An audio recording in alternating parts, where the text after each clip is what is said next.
키워드를 살펴보는 오늘의 화제 픽뉴스 시간입니다. 오늘은 장명훈 기자 나왔습니다. 어서 오십시오. 네. 첫 번째 키워드 바로 보겠습니다. 벽화 전쟁, 뭐 이런 전쟁도 있습니까?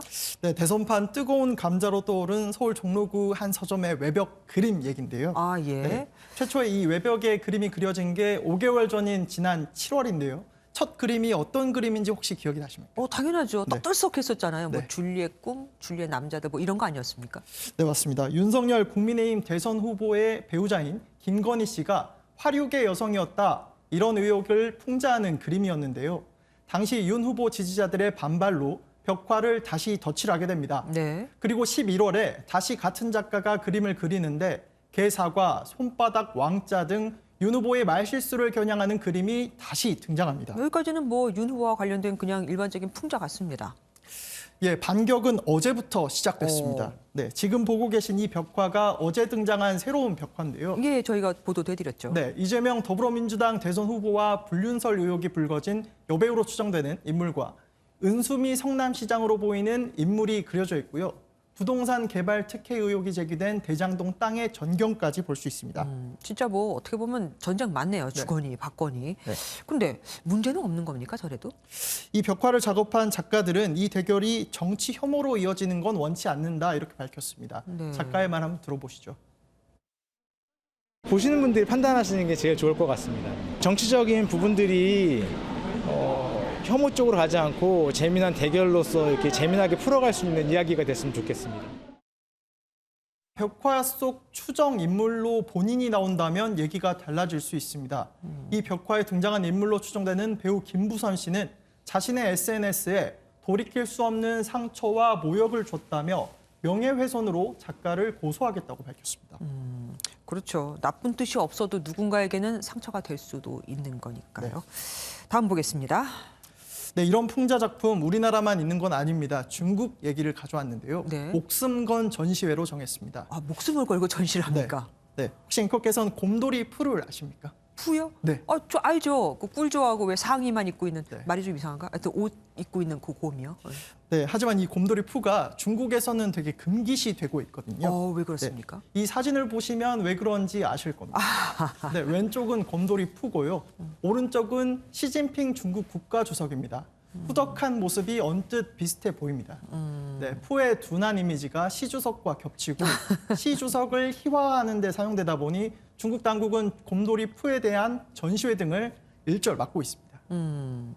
어쨌든 뭐 반체제 인사들이 갑자기 사라지기도 하고 그런 중국이니까 말입니다. 그런데 이런 거를 뚫고 전시를 열었다 이거입니까?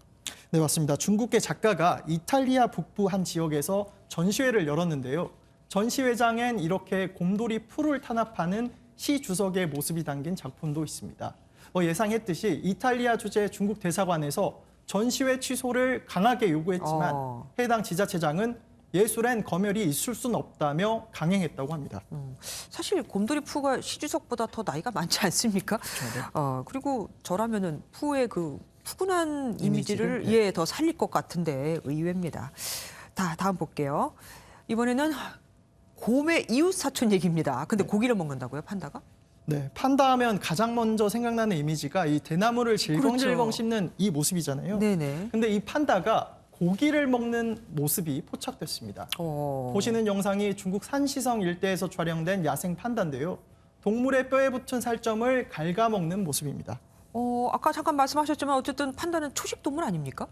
네, 실제 판다의 주 먹이가 대나무인 건 맞고요. 네네. 네, 다만 과거에는 육식 동물이었다고 합니다. 예, 근데 기후와 환경에 적응하기 위해 먹이를 바꾼 거라고 합니다. 네. 육식 동물의 소화 기관은 여전히 남아 있어서 이런 모습을 포착할 수 있게 됐다고 합니다. 한번 들어보시죠. 蓬莱山都有野外研究曾经记录到大熊猫偶尔会打牙祭，主要是取食野生动物的残骸。 판다가 대나무를 먹게 된 이유가 살기 위해서, 적응하기 위해서라. 네. 신기하네요. 네, 다음 끝으로 보겠습니다. 더 신기한 소식 준비했습니다. 뭡니까? 마지막 키워드 111년 만에 반납입니다. 뭐를 111년 만에 반납했다는 겁니까? 네, 믿기지 않으시겠지만 바로 책입니다. 영상에 보이는 이 소설책인데요. 미국의 한 도서관에서 대여된 이 소설책이 익명의 시민을 통해 무려 한 세기가 넘는 시간을 지나서 반납됐다고 합니다. 예, 책 뒤편 대출 기록지를 보니 선명하게 1911년 이렇게 찍혀 있는 거 보니 맞는 것 같은데 상태 또한 멀쩡해 보입니다. 도서관에서 보통 책을 빌리고 일정 기간 지나면 왜 우리 연체료 물잖아요. 네. 저기는 안 그렇습니까? 저도 그 부분이 가장 궁금했는데요. 네네. 네, 책에 붙은 안내문에 따르면 2주까지 무료고요. 이후부터 하루 2센트씩 연체료가 붙는데요. 네. 2센트면 하나로 약 24원 정도 합니다. 예, 계산을 해보면 111년에 대한 연체료는 약 803달러, 우리 돈으로 95만 원 정도입니다. 100년간 빌린 다음에 반납을 안 한 것도 신기하지만 100년 이상 또 잘 보관해 온 것도 신기합니다. 오늘 여기까지 듣겠습니다. 장명훈 기자와 함께했습니다.